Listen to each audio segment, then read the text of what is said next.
Good evening, everyone, and welcome to Inside the Margin. I'm Ko Bragg. I'm the managing editor here. Thanks, everyone, for joining us tonight. At The Margin, we produce investigative, data-driven, and deeply human journalism that centers the experience of frontline communities. And the event that we're putting on Inside the Margin is our way of opening up the reporting process, inviting you into the conversation with the journalists, advocates, insiders, and other people whose work and lives shapes our stories and the stories beyond the page. And so tonight we're talking about our November 2025 feature story, Mid-Barataria's Muddy End, a feature story reported by Halle Parker, who's here tonight, about a cornerstone coastal restoration project that would have bought New Orleans and its coastline more time. I'm going to run through our incredible, esteemed panel, and then I'm going to open this up so that we can get right into this conversation that has been racking my brain all day. I'm really excited to share this evening with y'all. Two of the authors of the stark and sobering study arguing that New Orleans and coastal Louisiana will be underwater and inhabitable possibly by the end of the century are with us tonight. We have Torbjörn Törnqvist, a geology professor at Tulane University, and Jesse Keenan, another author of the study who runs the Center on Climate Change and Urbanism at Tulane. Halle Parker, as I mentioned, is with us. She reported for us last fall in partnership with her home outlet, Verite News, where she covers public health.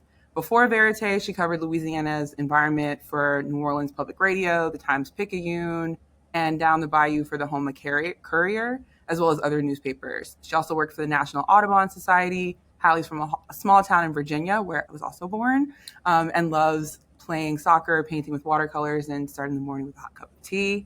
We also are joined by Christina Lehew, who is the executive director of Common Ground Relief, a nonprofit with a mission to restore and preserve Louisiana's disappearing coastal wetlands.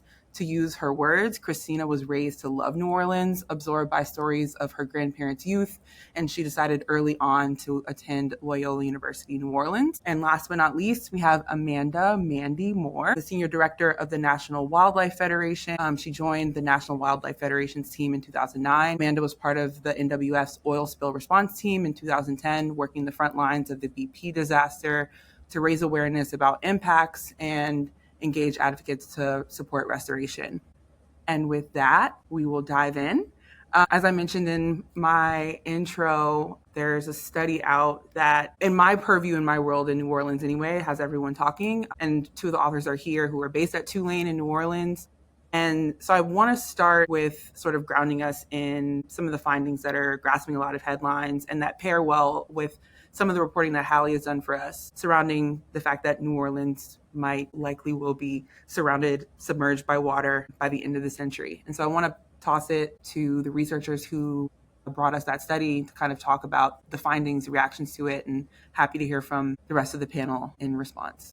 Thanks, Ko, for organizing this, and I'm happy I can join. Yeah, you kind of introduced some of the headlines, and it's probably good to nuance it a little bit because one thing we have seen, and Jesse can comment more on this. I think that the danger with studies like these is, of course, that the way they get depicted in the news media is not necessarily exactly the way we would have framed things. The one thing you said around the situation of New Orleans by the end of the century, you said surrounded by water and submerged, and it's more the former than the latter. So there is at least a little bit of good news that we don't necessarily think that New Orleans is really going to be underwater by the end of the century. But what is very likely is that we're going to lose a lot more of our wetlands, even at higher rates than what we've seen in the last century. And that will likely lead to a situation that New Orleans becomes more like a fortress,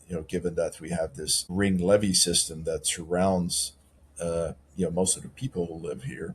But it's going to become a very kind of precarious situation where most of the surrounding area is basically open water. And that will make it much more vulnerable for things like storm impacts. Yeah, I hear you on the sort of difference between what you've put out and then where sort of like the narrative conversations go. See, I didn't know if you had more to add to that before I sort of open things up.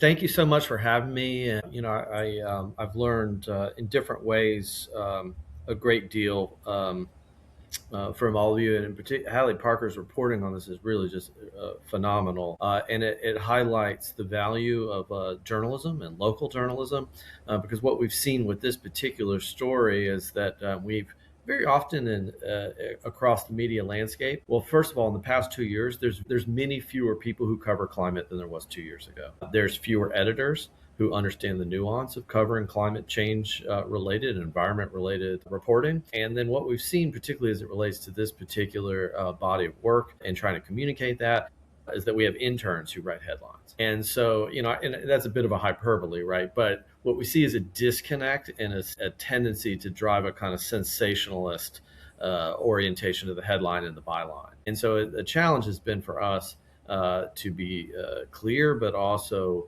restate what we state in our work and in our paper, is that it's not about giving up on New Orleans, not walking away. It's not about abandonment. What we're trying to highlight here ultimately is the opportunity to buy an awful lot of time for an awful lot of people.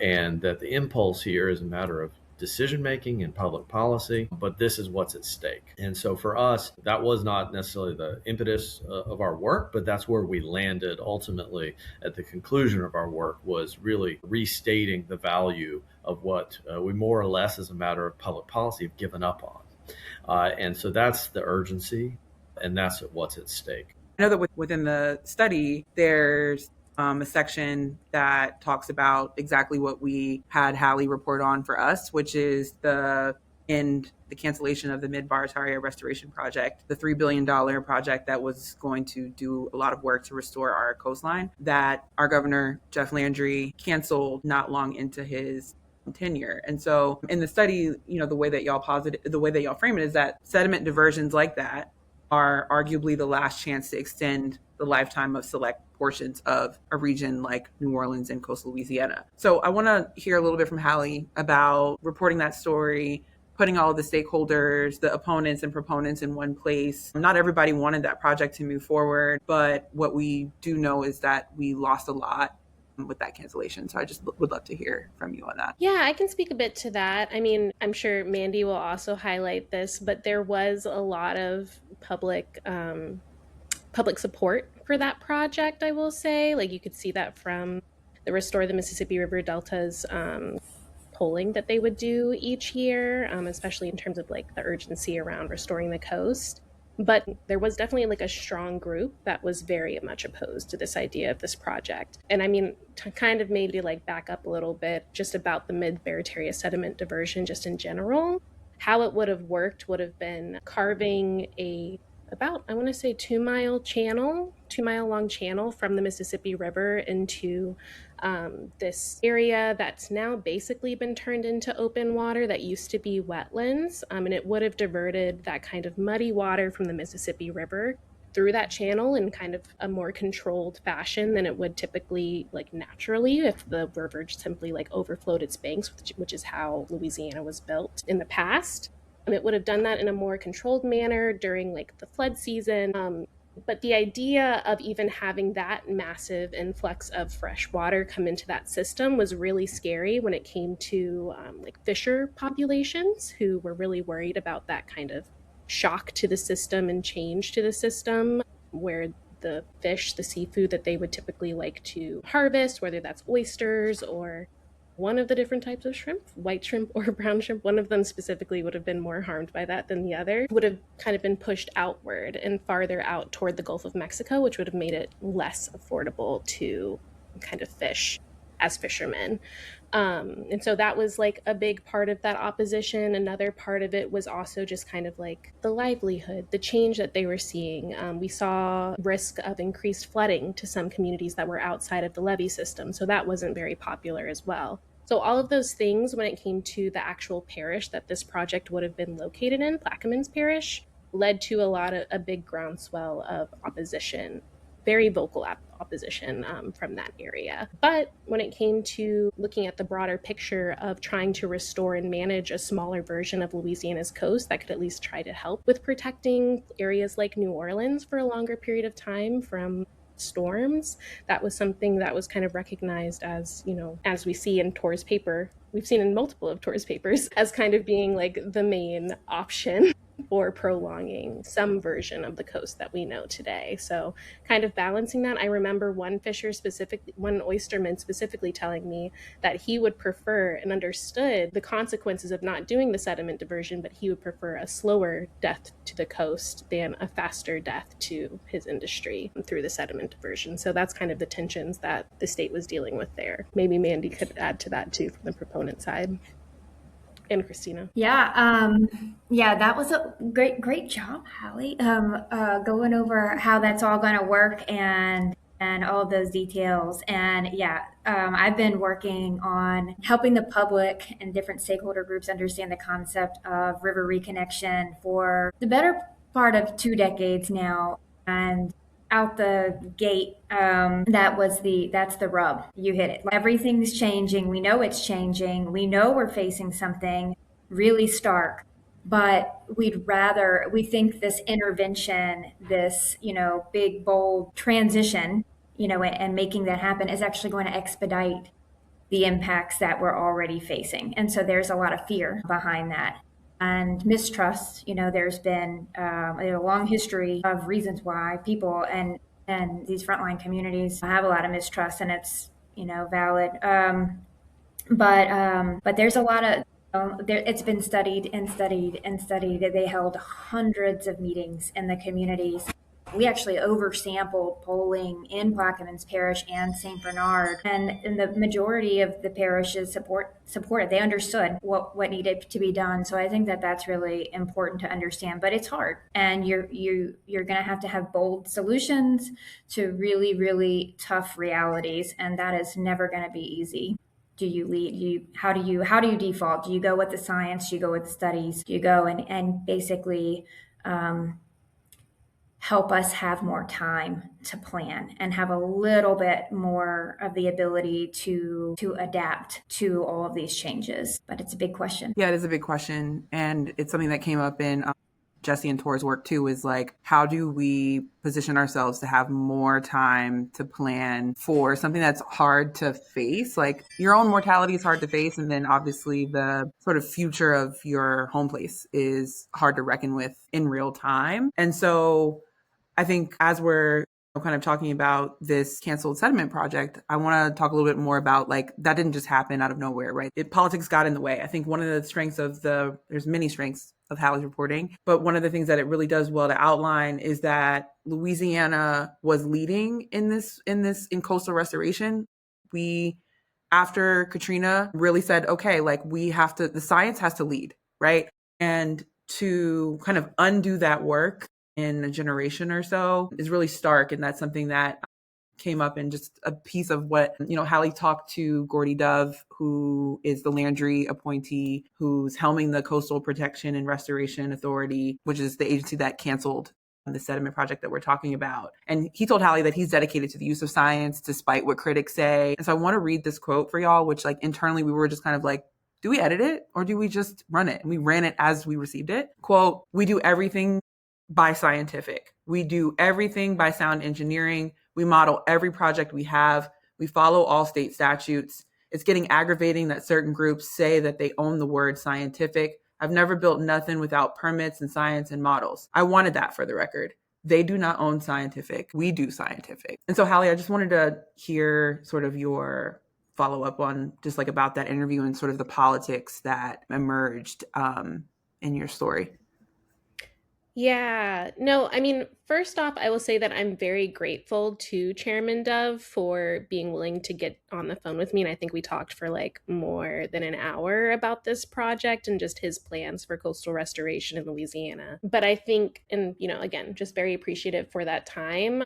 I think that one of the things that really stood out for me, one, was that quote, and just in terms of this idea of science, him feeling as though they are doing everything based on scientific decisions and not political decisions, but at the same time, not necessarily providing clear scientific evidence for the decisions that his agency is making in terms of leaning away from the sediment diversion. That did seem like more of a financial decision perhaps than a scientific reason, just based on what we were talking about. And I think something else that stuck out to me in that interview as well was when we came to talk about, climate change and the longevity of the alternatives to sediment diversions that they're considering, which are like other coastal restoration projects like dredging and pumping, using dredging and pump, which for people who might not be knowledgeable about that term, that means they kind of go out and they find sand or mud that's already kind of like deposited somewhere, and they dig up that sand, and then they pump it over to an area where they're trying to build marsh, and kind of build up the marsh in that way rather than letting the river create that kind of land like it would be with a sediment diversion project. And so with those dredge and pump projects, they actually have a pretty short, well, not pretty short, but a relatively short lifespan in comparison to the Mid-Barataria sediment diversion. So those tend to last about 20 years, if I'm remembering correctly, 20 to 25 years before you need to kind of start building back those projects. And so the idea that you are kind of opting to do these potentially like shorter term projects instead of something that is longer term and kind of the only project that could try to sustain itself in the face of sea level rise was something that I didn't necessarily receive like scientific evidence for in terms of that decision making, which then goes into, proponents of the sediment diversion feeling like that was a political maneuver to cancel that project after, an administration like the one previous to Jeff Landry, Governor John Bel Edwards, was very much a proponent of making sure the science and modeling guided the decisions that their coastal restoration team was making, to then have a new administration come in, a brand new chairman come in and decide that this actually wasn't science-based, raised some red flags. Can I weigh in on this real quick? Because, yeah, no, you're absolutely right in everything you say. And I can certainly, as a coastal scientist, confirm that the decision that was made was explicitly not based on science, contrary to what perhaps is being claimed. But I also want to make one other point, because, you talked about the fact that there is a preference for this alternative method, which is often referred to as marsh creation, right? The dredging and pumping of sediment. And there is one very misleading aspect here that has been really key, actually, in making the case why the diversions had to be abandoned. And that was the argument that they were too expensive. Well, all you need to do is look at the Coastal Master Plan, which has fairly detailed budget numbers. And you will quickly see, and we detail that in our paper, that marsh creation is way more expensive than river diversions. So they are much more expensive, and B, completely unsustainable. There is no scientific basis that they're going to do anything substantial to help coastal communities. So yes, this is clearly entirely political. Yeah, and the other thing that I might just add to that from my interview with Chairman Dove was that we also talked about, the issue of sea level rise and climate change. And he did speak to kind of waffling a bit in terms of whether climate change was a true threat and sea level rise was a true threat to Louisiana, and also how it would affect the coastal restoration projects that they have planned. So I just wanted to put that out there as something that was also disconcerting. If I could just chime in here with a piece of a letter that was signed by Governor Landry, Len Lede of the CPRA, Redev. It was sent in December of 2024 to the Deepwater Horizon federal trustees in a response to an inquiry about, what was going on with that. And in the very last page, in the last bullet point of concerns and arguments against the project, Landry writes, land pollution. Venture Global is constructing a $15 billion project that is in the flood zone from operations. What about businesses that would become silted in and affected, such as oil and gas operations, wells, pipelines, fisheries, etc.? Navigable or not, can we just silt these waterways in without appropriate evaluations? And to me, this is blatant that the decision to turn down $3 billion payout from disaster caused by oil and gas.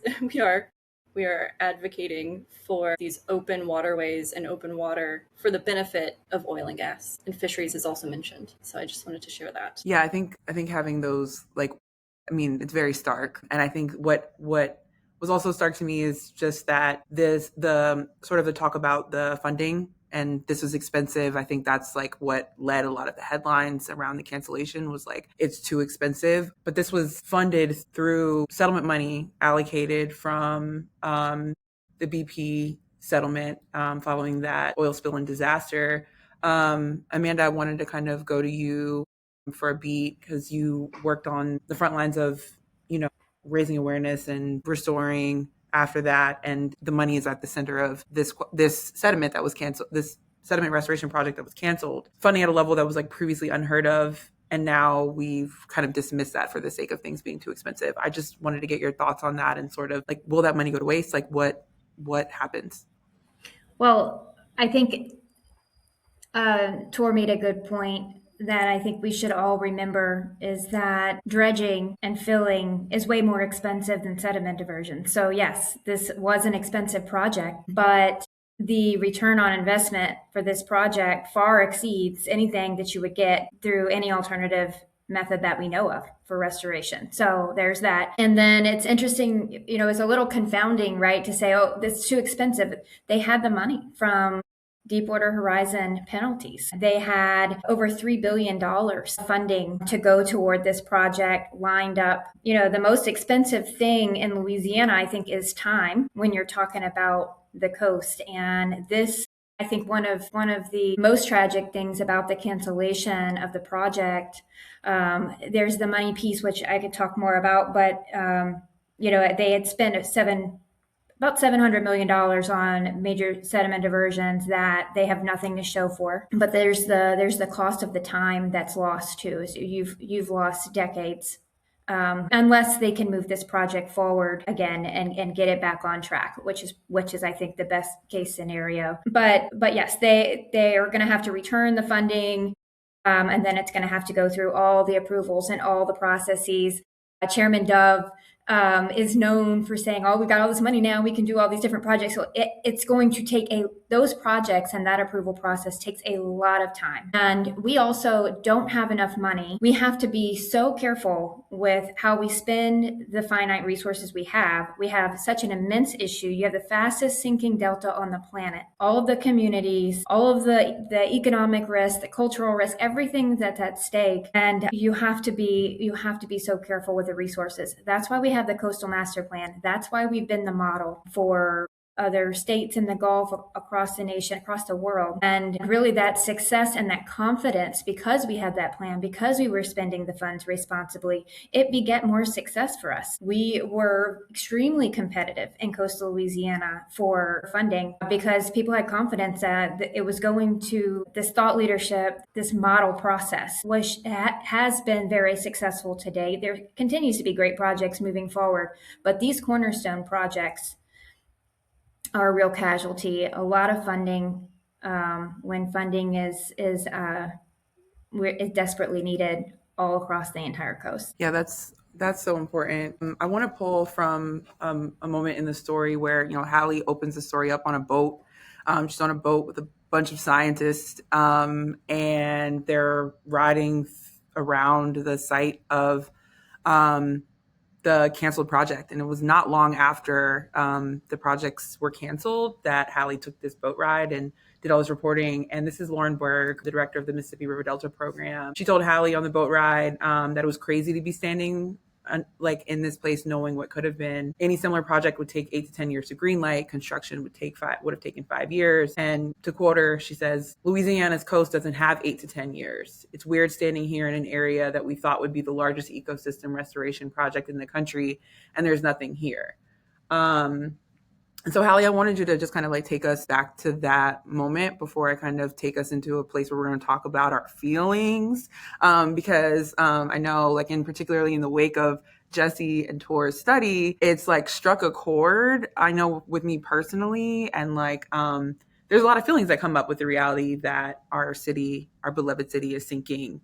But I want to take a moment to kind of go back to this boat ride where everyone was just kind of reckoning with this moment that we've been talking about, which is that this like hope and promise was at that point no more. Yeah, I mean, I think this was back in, I want to say September, but I mean, just real quick to like take us to where we were, like as you can see in the caption, like we had stopped at the little small levee that's on the edge of the west bank of Plaquemines Parish, and provides that at least stretch of Plaquemines Parish, which I would say like kind of like central Plaquemines going down south, from from storm surge that comes through hurricanes. And we were standing there. We were also like looking at in between these power lines that were kind of the only marker that we really have from that distance of where the Mid-Barataria Sediment Diversion would have been constructed. And it was a really like emotional and powerful moment, like when Lauren was kind of reflecting upon her, I mean, I don't know that it would be an exaggeration to say despair, disappointment, deep disappointment over the direction that the state had decided to take with canceling the project. I was also there with another member of their coalition, Charles Sutcliffe, who even worked as the very first chief resilience officer under the John Bell Edward administration, as well as another resident of Plaquemines Parish, Foster Crapel, was there, Richie Blink, another resident of Plaquemines Parish. I'm with this group of people who have been really invested in coastal restoration and trying to restore the coast for a really long time and trying to get all of the stakeholders together to support this effort. And they all are talking about how they feel like this could be, that this was just like the death of a project that had so much hope wrapped up in it, as a way to really take like a bold stance toward restoring the coast in a way that's very innovative and was the first of its kind, and was also, I think, something that Charles really talked about too, was how it was an example of how a lot of people from a bunch of different subsets of Louisiana had come together and really agreed for a long time that this was the direction that the state should go in. So that was also like a big point of, emotions there as well. So I'll kind of put it there. I mean, Foster Crapel too, when we were standing there, he owns like kind of an ecotourism area in Plaquemines Parish. And he, I mean, still has the hope of kind of trying to bring everyone together, including the fishermen, to try to bring them into the idea of restoring the coast, and had some ideas there. But it did feel like, where do you go from here at this point after this project has been canceled? Yeah, and I think that's actually kind of my question in a very simple way. Where do we go from here? I know a lot of y'all do, like, I'm thinking about the work that you do, Christina, like the wetlands restoration work, the coastal restoration work that's ongoing. How does that happen sort of in this like total understanding of like, almost feels like there's like a doomsday clock on, is how I've been thinking about it. But I'm curious about your thoughts. Yeah, I think in my own personal processing of everything that's happened with canceling Mid-Barataria, I mean, going all the way back to Katrina, I was a child when that happened, and it just struck me for the first time at 7 years old that New Orleans might not be there when I'm an adult and it's my turn to have fun in New Orleans. So I've kind of carried that fear and anxiety and anger with me through adolescence and into young adulthood, and through finding wetlands restoration and being able to spend my time, my life, planting trees in the swamp, speaking with young people. It helps balance some of that out, and it does imbue me with hope.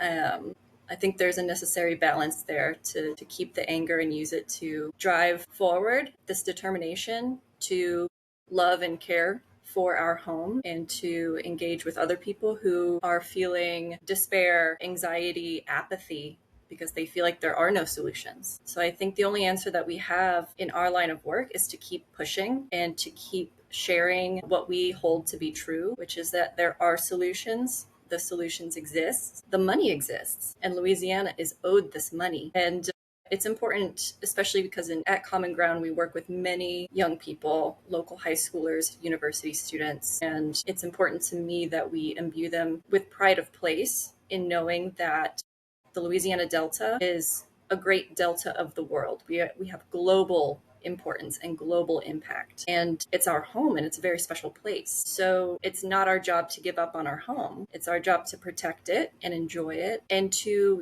use our hope and our imagination to envision a livable future, so that as we continue to push forward and educate and advocate for these real solutions, and I don't say that as a blanket statement, but these real interventions that can alleviate some of these stressors, we will eventually see the results that we work towards. Yeah, that's thank you so much for sharing that. I think one of the things that this brings up for me is something actually, Jesse, that you mentioned in an interview recently, which was that we understand the precarity of our lives and our livelihoods here. And there's a full awareness around the fact that people talk about this in private, but not in public. And that one of the things that this study is at least doing in my personal life is bringing this up in a way that's making me face things that, like, sometimes I don't, have a pile of bills and books and things over here that you can't see on camera.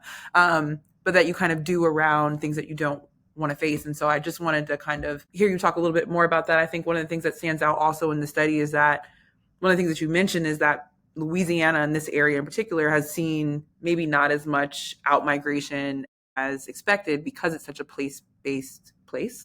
People love this place. One of my first friends I ever made when I moved here from Mississippi said that, like, one day her home will probably be underwater, and that's okay. She'll just put a marker in the ocean and just go visit her little plot of the ocean forever and ever. And so, yeah, I just wanted to hear you, Jesse, sort of in the context of this, like, research you've been doing, also living here and working here, and understanding that this is not a conversation that, like, we're having while we're shucking oysters, for example. Yeah, I mean, I'll offer my personal thoughts, and not necessarily one as a social scientist or engaged in policy or planning, but I mean, on a personal level, I think we struggle to think in the long term because we're so consciously engaged in the processes of preserving what little we have. And we're constantly in a state of conservation and preservation. And whether that's cultural preservation, historic preservation in material forms, having some continuity to boil water advisories and energy outages, whatever it is, we're in a state of just trying to conserve what we have. It's hard for us to think in the long term and to plan for the long term and provide a vision for how we want to live our lives in the future. But I do think it's critically important, not in a sense that we're self-aware of some underlying mortality, but that we are self-aware that we have an obligation in the here and the now to plan for the future. We can't just be stuck in the complacency of the ideas that we are a resilient people in a resilient place. We actually have an obligation for the generations that come after us now. And that's the conversation that we draw upon with very little resources, very little support, and that it has to come from people here. And you could say, well, that's unfair. That's not right. That's unjust. But that's what we're left with, is we're left with our attachment to place, our emotional connection to water and land and our family, etc. And we're left with our own will to think about what comes next. And that's both a luxury and a burden, but it's an obligation ultimately. One of the things that it was coming up for me, I do a lot of, like, writing and research around different kind of migration, like the Great Migration in particular. That's kind of shaped my family's history. And so when I think about, like, what your research brings up, which is that, like, the encouragement or the reality that many of us will have to make plans to leave this place, is something that comes up. I think, like, one of the things I'm hearing, particularly from, like, young Black people in the city, is, like, there's a level of resistance, right? That you want to say, like, this is no, like, we're not going, right? There's as you mentioned in the study, the legacy of displacement and an uneven rebuilding from Katrina and other events, but really Katrina in a stark way.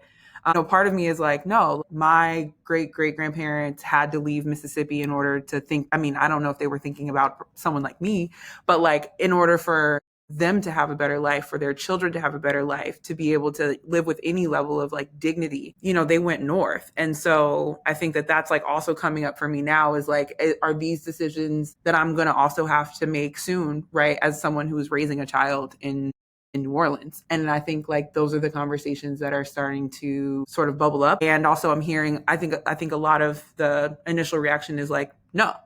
So I'm just curious about sort of, like, the piece of your research that is about the out migration that's already happening and, like, how to square that. Be resistant, well, we can say no. But I think you brought up an important concept about dignity and humanity and humane treatment of people. And there is outmigration from Louisiana and New Orleans. I don't know if you all saw this, but Louisiana reported positive population growth last year. But it turned out when you looked at the numbers, they were counting ICE detainees. So when you really start looking at it, people are already moving out, right?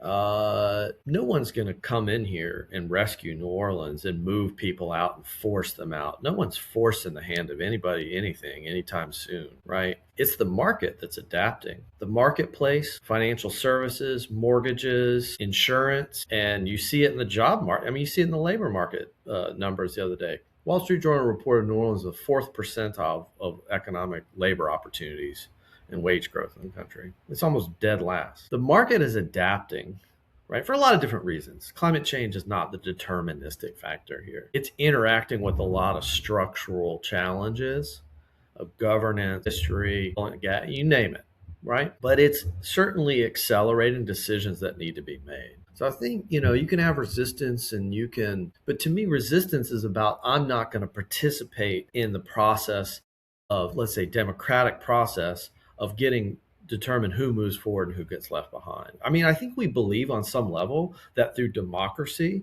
we get to make a decision about who moves forward and who gets left behind, right? And if we learned anything about the dismantling of CRA, and if we've learned anything about our understanding of the market economy and how rapidly it's adapting, it's that, in fact, other forces are going to make those decisions for us. So you can resist against the state, you can resist whatever you want to, but ultimately, there are other forces beyond our control that are going to make or at least shape the options that we have for our future. So I think it's important that we be engaged with creating those options through innovation, through all of the myriad of adaptations represented among you all here on this call that give us more options. Because right now, they're narrowing, and they're narrowing fast. So I think have to step back and think about what's really going to happen here ultimately. Because I guarantee you, nobody in Washington cares about New Orleans. Sometimes I don't think anybody in Baton Rouge cares about New Orleans. And there will be people who are mobile, right? And we can talk about the wealthy people who move and are on their way out. And that's, the upper middle class and people with kids that are on the way out. But what I'm really concerned about, I mean, I'm not speaking on behalf of the authors of the paper. This is my personal opinion. What I'm really worried about are the people who are immobile, who do want to get out, who do want to build a humane and find dignity in their existence. And that isn't to give up. That's not defeatist. That's in the interest of people. And that's what I don't care about place. I care about people ultimately. And I hope that's what motivates all of us, people in the environment, that motivates us as we move forward in our work. That's why I think that, to your point, we have to have information. And that's why it's so great that we're having this discussion right now. And it's so great that we have this conversation started, the study that comes out, because we can't put our heads in the sand, because then we're really doing ourselves a disservice. And we're doing the most vulnerable people the biggest disservice, because they can't afford to pack up and move, right? So we need to collectively come together, make sure that everyone has the information, make the best choices, can make the best decisions, can hold decision makers accountable when they're not making the good choices for the future, and come up with a plan and do some rigorous planning. The 2023 Coastal Master Plan, when they're due, what CPRA holds these. They do a lot of community outreach, and it struck me at the community meeting in Gonzales, where people were talking about the Coastal Master Plan. It was largely a meeting about being a receiving community. The people are understanding what's happening on the coast, and they want to be able to make a decision as Gonzales to be able to prepare for what they know is coming, because they have the information. They were having these conversations, and those are the conversations that we need to be having. I also want to say, I've worked on Mid-Barataria for a long, long time, and I have never once, and I don't think it's denial, y'all, but I've never once thought this thing is dead. There's still a chance that we can move this project forward, and I'm kind of motivated by that. And I think that everyone needs to know that. And I think that we need to do what we can to get back on track. That's how I'm processing it and coping with it. Kind of wanted to add, Ko, if possible, to the concept of relocation and adaptation and where everyone fits in those options. One story that I had done some reporting around but didn't end up publishing, but was looking more at like how like an area like Plaquemines Parish and just along Louisiana's coast, along a lot of the U.S. coast, there are aging populations there. So when you're talking about people who are more mobile and less mobile, there are people who might be being left behind because they aren't going to move for those kind of like economic reasons. They're more in place because, you know, they've built their lives there. And when you look at like South Plaquemines Parish, where the population is aging, you also see a loss of resources for those folks. Like the post office is no longer really down there in Venice. They have to travel a long way to get to the post office. They don't really have great medical or healthcare available nearby. And like even on the east bank of Plaquemines Parish, there's only like a few ambulances. So it takes forever for them to get from the east bank of Plaquemines Parish over to the west bank where the hospital actually is. So I think that we're kind of like shifting in this direction of kind of thinking about like what does it mean if you don't kind of do this proper planning and also engagement around what the loss of the coast means. So I just wanted to put that out there a little bit in terms of some of the people that might be left behind. Tor, I saw maybe you wanted to jump in, or did I? No, that was regarding something that came up earlier, but I think it was around what Mandy said about the Mid-Barataria, and I'm actually glad to hear that there are people who have not given up on this, and count me in. Things can change, and the blueprint is still there, and we may have lost a lot of money, but hopefully we probably have, because I'm still wondering what all these big contractors are going to do, right? They've made huge commitments to do this, and then overnight it just gets canceled. I mean, it is completely baffling. So anyway, let's not give up. Yeah, let's not give up.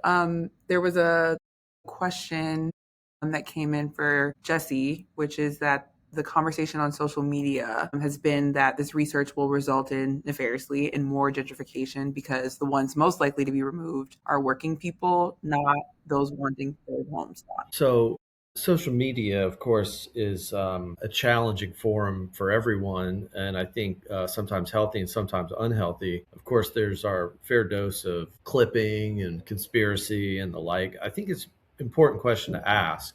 But I'll say that, as you tell your students, there's no bad questions. That's a good question, but it's just the opposite.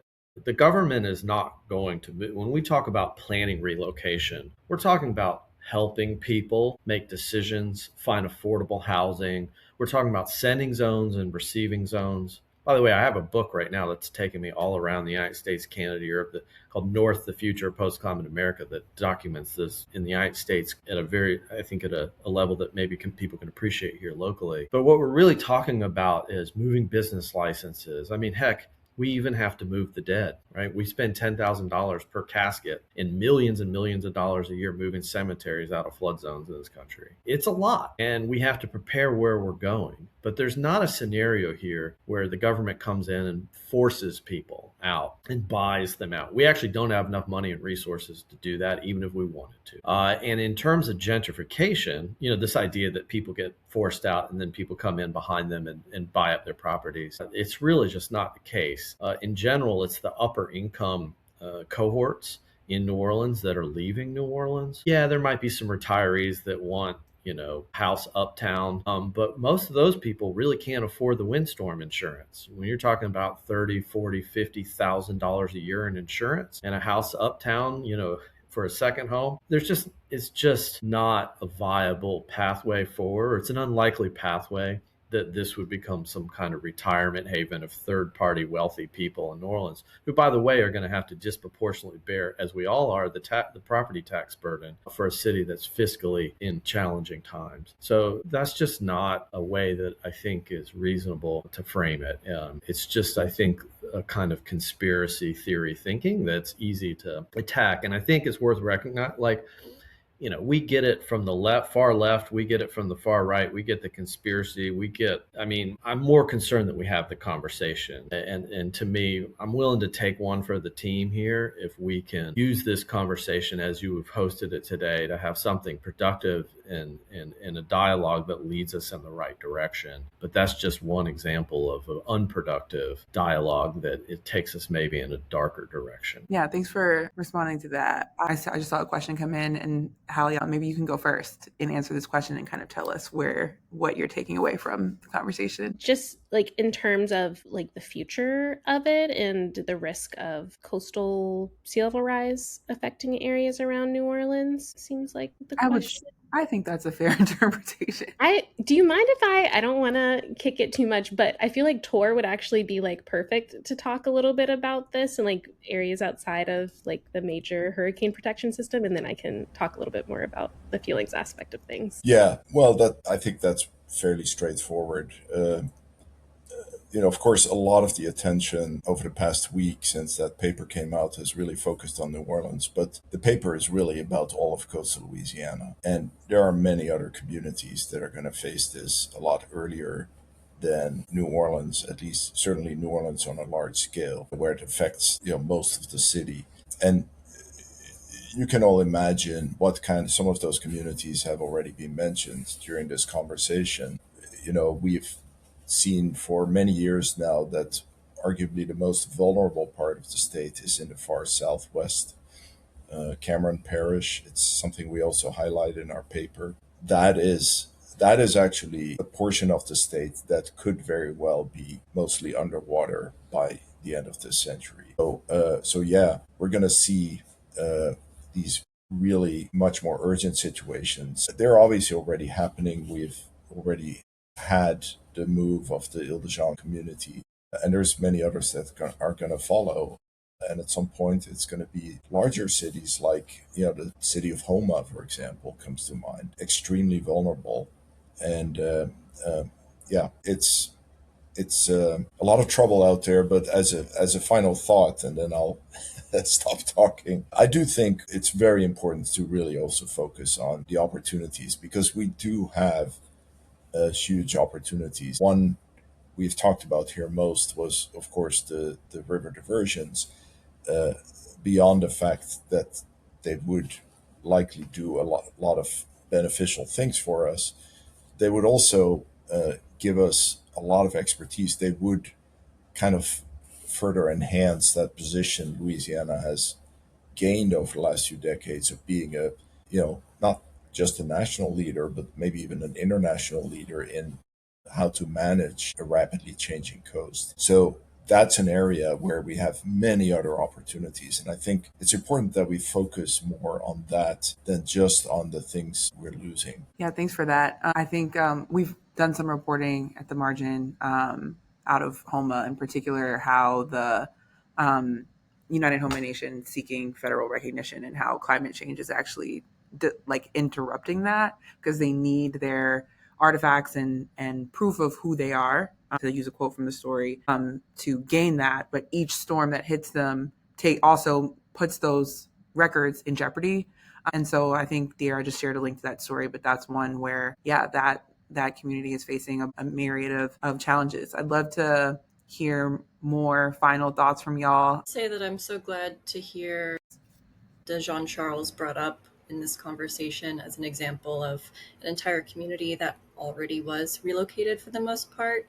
And it's important for us, as we're talking about the future relocation potentially of a large portion of the people of New Orleans and Southeast Louisiana, that we look to this example for the things that have not gone well and that we try to learn from that. And as we know that Indigenous communities in Louisiana are struggling for federal recognition due to the cost burden and ancestral lands being washed away, et cetera, they have also been excluded from levee protection. So it's important to understand and go back and track the decisions that have been made over time that have brought us to this moment. And I will say, when I saw the headline from The Guardian, I had very strong feelings about it and an emotional reaction. But I did appreciate, upon reading the paper, I appreciated all of the nuance there. And I think a critique that I've been hearing among my colleagues is that they felt that there was a lack of a call to action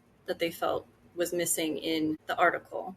But I did find that in the paper. So I do appreciate that we end on page 10 with, we need Mid-Barataria sediment diversion and more sediment diversions to buy us time to protect what's still there so that we can continue to enjoy living here while we can. And when we leave, we will do so with as much care for each other as possible. And thank you for including me in this conversation. I really enjoyed it. Yeah, I mean, I'll just add to Christina's point, like, we also think about this as environmental journalists and reporters covering climate change, and how there has been a shift from denial of what's happening with climate change, although that clearly still exists, to other sort of tactics in terms of kind of avoiding any action in response to what's happening to our climate and our coast. And that can come in the form of delay, like we've seen with coastal restoration projects. That can also come in the form of doom, other Ds going along there. There's a scientist at UPenn who talks about these different D words that can be used to avoid climate action. And so I think that within our conversation as journalists, we're thinking about how to try to avoid promoting that sort of doomist feeling and approach, and recognizing that psychologically speaking, like, more action comes when you're talking more in like terms of hope and giving people something to latch onto and focus on to move forward, rather than just focusing on the bad things that are going on and hopefully not leaning into that kind of defeatist mentality. But again, it is important to start the conversation. I think the conversation around whatever you want to call it, managed retreat, relocation, has always been like a very sticky subject, especially to get like politicians to kind of talk about a bit more. I at least in the 5 years that I've covered Louisiana's environment, Tori always has studies that start that conversation. So I appreciate him for that, for at least making people want to talk about it a bit more. Thank you, Halle, for that note and your reporting. Mandy? I'm a community organizer. That's my background. And so I'm like a cynicism fighter. So I'm like, we're going to, to Tor's point, we're going to take this opportunity. We're going to do the best we can. We're going to push. We're going to hold people accountable. We're going to give people a place to share their voice, because everyone cares. A lot of people, it's a very overwhelming issue, climate change, coastal resilience. But I think, there's so much that we can do if we all come together around it. And there's so much that we can learn from coastal Louisiana. And I think I work in a lot of different places on coastal resilience. And I think if anywhere has the spirit to be the leader on this and be the model, absolutely is coastal Louisiana. People are super passionate and close to the coast. And I also feel a lot of gratitude for what each one of you is bringing to this and letting us have this conversation, the reporting, all the wonderful work that Christina does every day, and to the Tulane folks for helping us have an informed discussion, which is critical. Thank you. That's a great way to wrap up. Thank you so much for that end note, Mandy. And thank you so much to everyone who joined us, and for our panelists. I really appreciate having this conversation, as I mentioned at the top, at a moment where I was feeling all the existential things when the study came out, and just doing this work in general and living in a place like Louisiana. And so, yeah, thank you for your time. And we'll conclude there. Thanks for joining us for Inside the Margin.